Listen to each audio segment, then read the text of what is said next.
fidèle. La parole que nous vous avons adressée n'a pas été oui et non. Car le Fils de Dieu Jésus-Christ qui a été prêché par nous au milieu de vous, par moi, par Sylvain, par Timothée, n'a pas été oui et non. Mais en lui il n'y a que oui. Car pour ce qui concerne toutes les promesses de Dieu, c'est en lui qu'est le oui. C'est pourquoi encore l'amen par lui est prononcé par nous à la gloire de Dieu.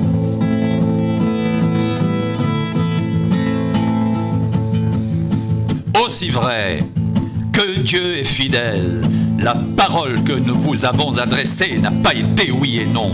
Car le Fils de Dieu Jésus-Christ, qui a été prêché par nous au milieu de vous, par moi, par Sylvain et par Timothée, n'a pas été oui et non. Mais en lui il n'y a que oui.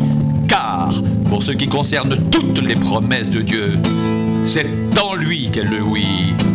C'est pourquoi encore l'amen par lui est prononcé par nous à la gloire de Dieu.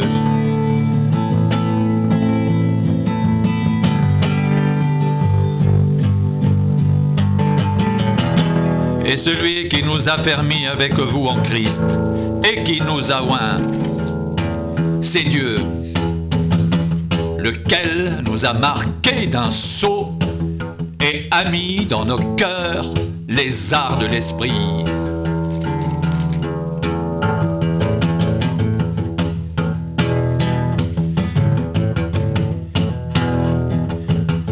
Car pour ce qui concerne toutes les promesses de Dieu, c'est en lui qu'est le oui. C'est pourquoi encore l'amen par lui est prononcé par nous à la gloire de Dieu, et celui qui nous a permis avec vous en Christ et qui nous a oints, c'est Dieu, lequel nous a aussi marqués d'un sceau et a mis dans nos cœurs les arts de l'esprit.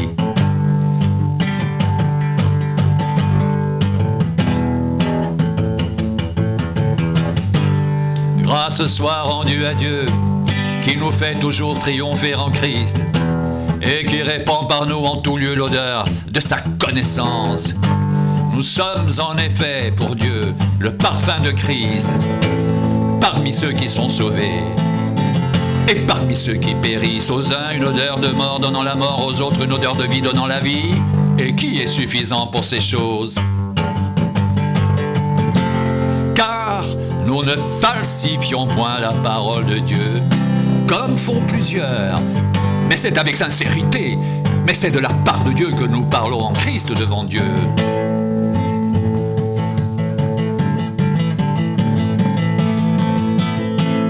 Commençons-nous de nouveau à nous recommander nous-mêmes? Ou avons-nous besoin, comme quelques-uns, de lettres de recommandation auprès de vous ou de votre part? C'est vous qui êtes notre lettre écrite dans nos cœurs, connue et lue de tous les hommes. Vous êtes manifestement une lettre de Christ, écrite par notre ministère, non avec de l'encre, mais avec l'Esprit du Dieu vivant. Non sur des tables de pierre, mais sur des tables de chair sur les cœurs. Cette assurance-là, nous l'avons par Christ auprès de Dieu. Ce n'est pas à dire que nous soyons par nous-mêmes capables de concevoir quelque chose comme venant de nous-mêmes. Notre capacité, au contraire, vient de Dieu.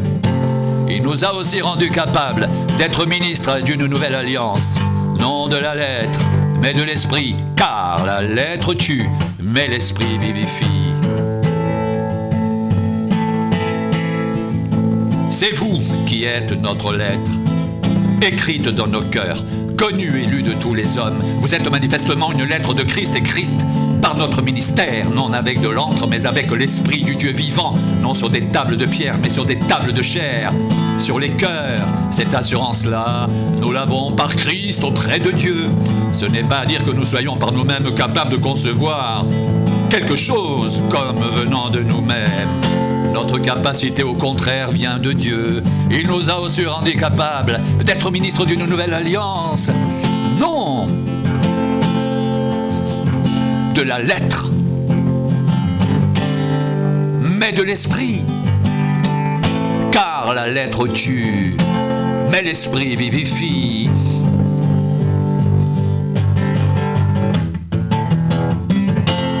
C'est pourquoi, ayant ce ministère selon la miséricorde qui nous a été faite, nous ne perdons pas courage. Nous rejetons les choses honteuses qui se font en secret. Nous n'avons point une conduite astucieuse, et nous n'altérons point la parole de Dieu, mais en publiant la vérité, nous nous recommandons à toute conscience d'homme devant Dieu.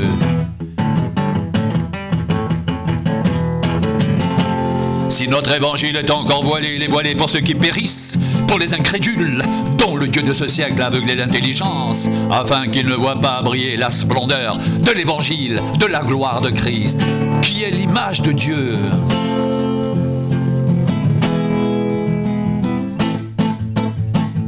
Nous ne nous prêchons pas nous-mêmes. C'est Jésus-Christ le Seigneur que nous prêchons. Et nous nous disons vos serviteurs à cause de Jésus. Car Dieu qui a dit la lumière brillera du sein des ténèbres a fait briller la lumière dans nos cœurs pour faire resplendir la connaissance de la gloire de Dieu sur la face de Christ.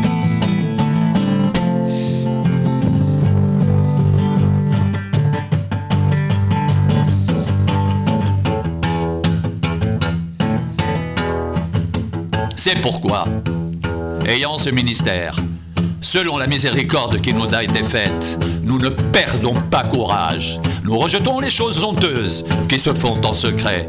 Nous n'avons point une conduite astucieuse et nous n'altérons point la parole de Dieu. Mais en publiant la vérité, nous nous recommandons à toute conscience d'homme devant Dieu.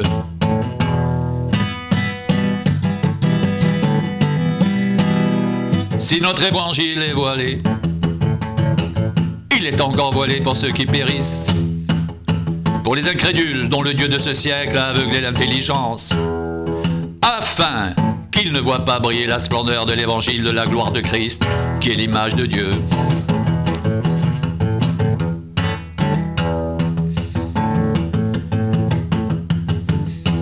Si notre évangile est encore voilé, il est voilé pour ceux qui périssent, pour les incrédules dont le Dieu de ce siècle a aveuglé l'intelligence, afin qu'ils ne voient pas briller la splendeur de l'évangile, de la gloire de Christ, qui est l'image de Dieu.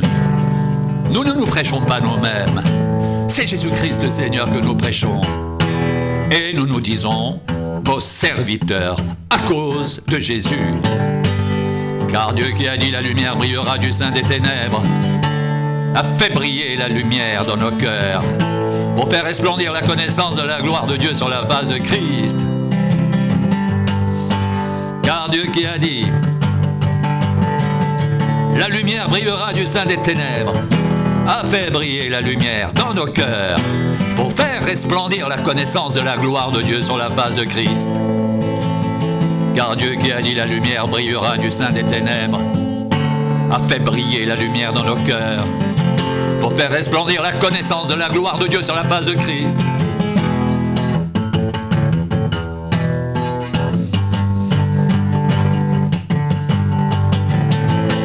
Nous portons ce trésor dans des vases de terre, afin que cette grande puissance soit attribuée à Dieu et non pas à nous.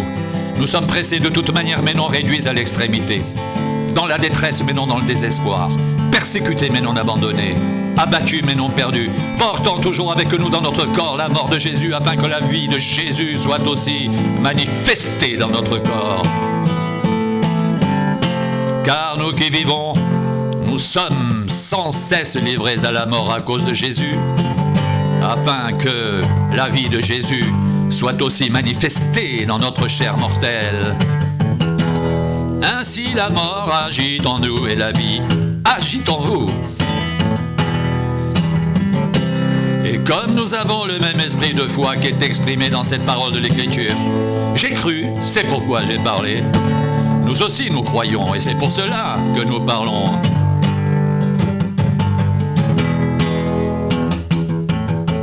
Sachant que celui qui a ressuscité, le Seigneur Jésus, nous ressuscitera aussi avec Jésus et nous fera paraître avec vous en sa présence. Car tout cela arrive à cause de vous, afin que la grâce, en se multipliant, fasse abonder à la gloire de Dieu les actions de grâce d'un plus grand nombre.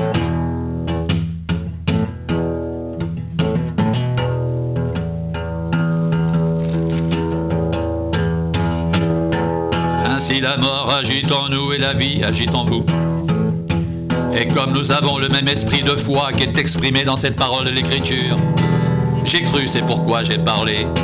Nous aussi nous croyons, et c'est pour cela que nous parlons. Sachant que celui qui a ressuscité le Seigneur Jésus nous ressuscitera aussi avec Jésus, et nous fera paraître avec vous en sa présence. Car tout cela arrive à cause de vous, afin que la grâce, en se multipliant, fasse abonder à la gloire de Dieu les actions de grâce d'un plus grand nombre. C'est pourquoi nous ne perdons pas courage, et même si notre homme extérieur se détruit, notre homme intérieur se renouvelle de jour en jour. Car nos légères afflictions du moment présent produisent pour nous, au-delà de toute mesure, un poids éternel de gloire. Parce que nous regardons non point aux choses visibles, mais à celles qui sont invisibles. Car les choses visibles sont passagères, et les invisibles sont éternelles.